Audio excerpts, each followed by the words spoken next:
Halo teman-teman, ketemu lagi dengan saya di Lina Channel. Dan hari ini agak spesial ya. Video kali ini saya akan menceritakan tentang Hong Kong, beberapa hal tentang Hong Kong yang mungkin jarang di negara lain, bahkan di negara kita. uh, yang mulai dari sekarang saya akan berusaha searching, cari tahu tentang keanehan, bukan keanehan, lebih tepatnya tentang kehidupan di Hong Kong yang mungkin kalau di negara-negara lain itu tidak ada, bahkan kelihatan aneh, tapi itu terjadi di Hong Kong. Dan untuk info, saya berada di sebuah taman, dan mungkin kalian juga bisa cuman enjoy view dari beberapa orang lewat atau mungkin anak-anak bermain. Dan untuk background suaranya, kebetulan sebelah itu ialah lapangan sepak bola sama lapangan voli dan basket, jadi agak rame ya karena di sebelah lagi main. Tapi tidak apa-apa, saya rasa kita masih tetap bisa ngambil video ini. Oke, kita mulai saja. Yang pertama, tentang Hong Kong yang pertama, di sini rangkuman saya. Harga sebuah taksi dan izin taksi di Hong Kong itu sama dengan harga sebuah apartemen 2 kamar dan 1 kamar mandi. Jadi seperti yang sebagian teman-teman yang sudah pernah ke Hong Kong atau pernah di Hong Kong atau di Hong Kong itu tahu ya. Jadi harga rumah di Hong Kong itu sangat mahal. Bukan cuma mahal, sangat mahal menurut saya. Jadi berdasarkan informasi dari komunitas taksi Hong Kong per tanggal 17 September 2021, harga sewa taksi selama 10 tahun adalah 4 miliar. Jadi kalau Hong Kong ya 4.990.000, atau kalau dirupiahkan itu sebesar 9 miliar 81 juta. Itu cuman sewa. Jadi mereka itu beli taksinya sekalian sewa 10 tahun, dan setelah 10 tahun itu mereka sudah tidak punya hak atas taksi dan sewa taksinya, dan itu perhitungannya. Dan itu banyak banget ya teman-teman, kalau dirupiahkan sekitar 9 miliar 81 juta 800.000. Dan itu dengan uang segitu orang Hong Kong sudah bisa membeli sebuah apartemen dengan kamar 2, dapur, ruang tamu, dan kamar mandi. Dan saya rasa buat perhitungan Indonesia itu mahal sekali, bahkan buat orang Hong Kong sendiri itu termasuk mahal. Nah itu tentang Hong Kong yang pertama. Yang kedua, di Hong Kong akan dianggap korupsi apabila kita membawa sisa makanan pada saat kita diundang makan oleh perusahaan lain.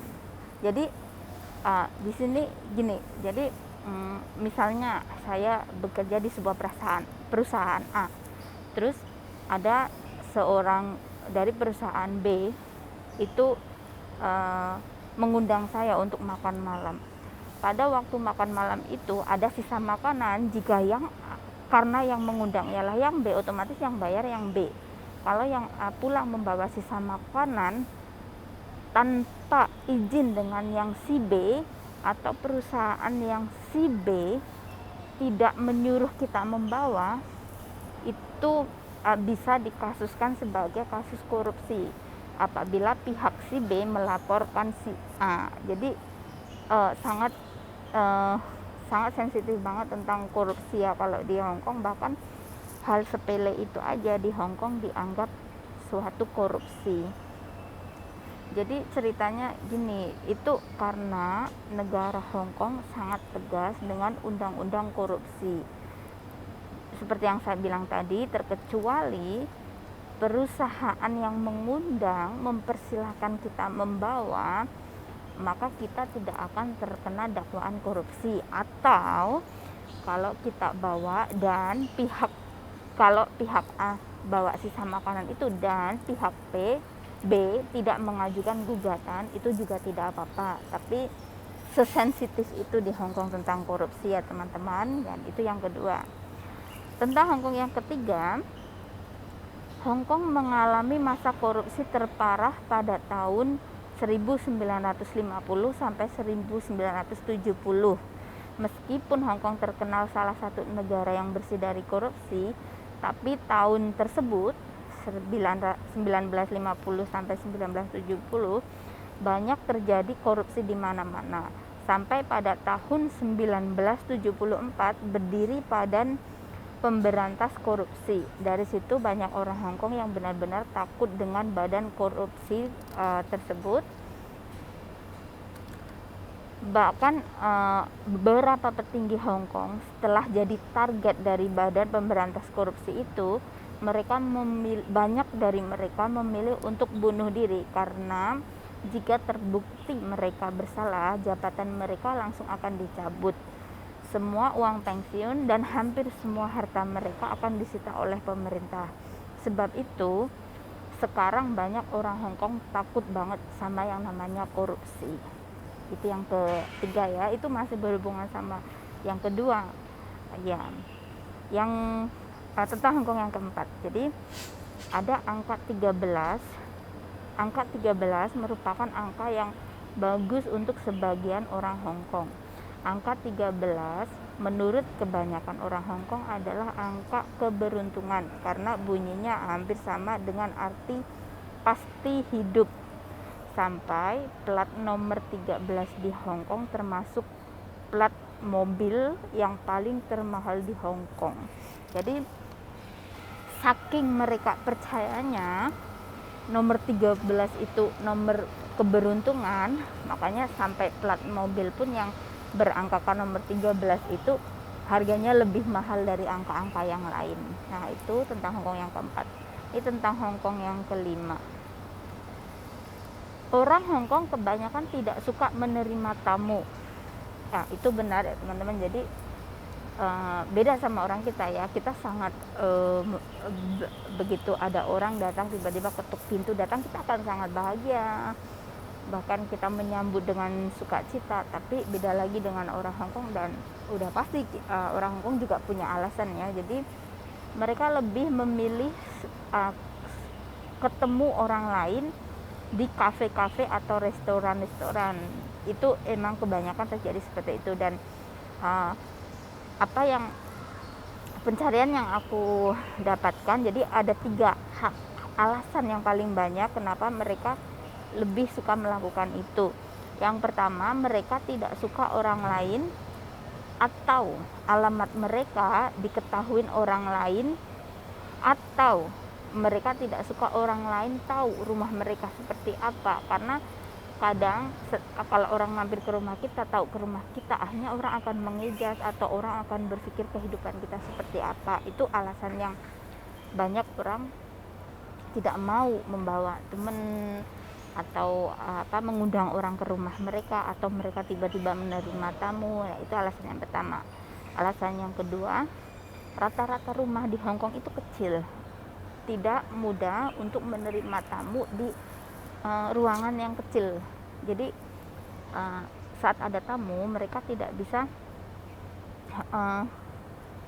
menolak, dan otomatis kalau mereka ada di dalam, mereka akan canggung karena rumah itu kecil ya, jadi nggak nyaman. Nah, itu juga mereka merasakan seperti itu karena rumah-rumah di Hong Kong itu kecil, jadi mereka susah memberi kenyamanan untuk para tamu. Oke.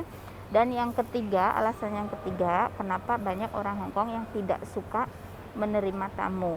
Sebagian orang Hong Kong sangat ingin memperlihatkan rumah yang bersih kalau ada tamu, maka mereka akan merasa kecapean setelah ada orang bertamu. Iya, benar. Jadi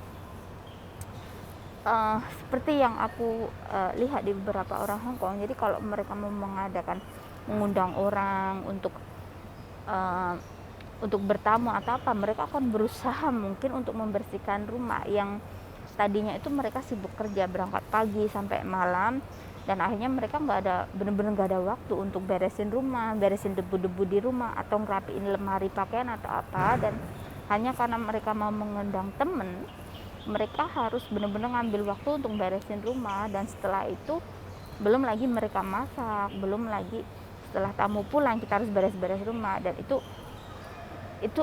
capek sekali. Itu salah satu alasan juga kenapa orang tidak mengundang orang di rumah dan lebih suka ke restoran. Oke.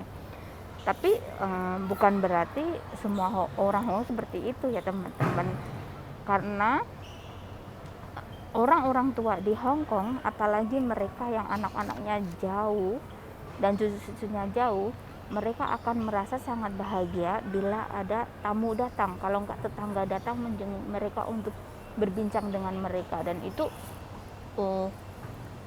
kita bisa simpulkan yang tadi kenapa orang Hong Kong tidak begitu suka ada tamu. Kita bisa simpulkan itu mungkin untuk orang yang sibuk kerja atau orang muda ya, karena di sini juga seperti yang pencarian yang saya lakukan, kalau ternyata banyak orang tua di Hong Kong itu justru senang bertemu tetangga, ngobrol dengan orang baru gitu. Jadi nggak semua ya teman-teman. Oke, dan tentang Hong Kong yang terakhir, jadi ini keenam ya, yang terakhir. Di Hong Kong menanyakan usia orang itu akan dianggap tidak sopan, meskipun itu orang dekat.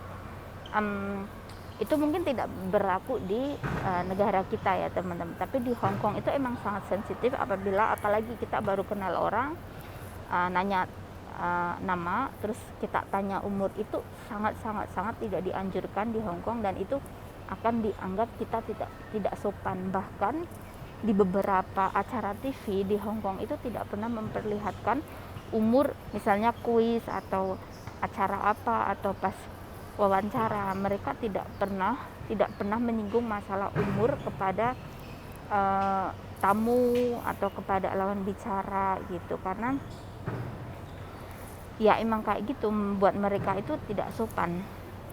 Dan buat mereka tidak menanyakan umur orang itu justru untuk menghormati orang itu, karena kesannya kalau kita nanya umur dan mereka sudah berumur, kesannya mereka akan merasa saya sudah tua atau saya terlalu muda atau gimana. Tapi ya mungkin di negara kita biasa kita nanya umur ke orang, tapi tidak di Hong Kong. Kita akan dianggap tidak sopan kalau kita menanyakan umur. Nah, untuk video kali ini itu saja teman-teman. Lain kali insya Allah saya akan berbagi lagi tentang Hong Kong, yang pastinya hal-hal yang lebih menarik lagi ya. Dan buat teman-teman yang belum subscribe video saya, silahkan subscribe. Jadi untuk kedepannya insya Allah saya akan berbagi hal banyak tentang Hong Kong. Apalagi buat kalian yang tertarik mengetahui tentang negara Hong Kong, silahkan subscribe YouTube saya. Dan sampai jumpa lagi di video selanjutnya. Bye bye.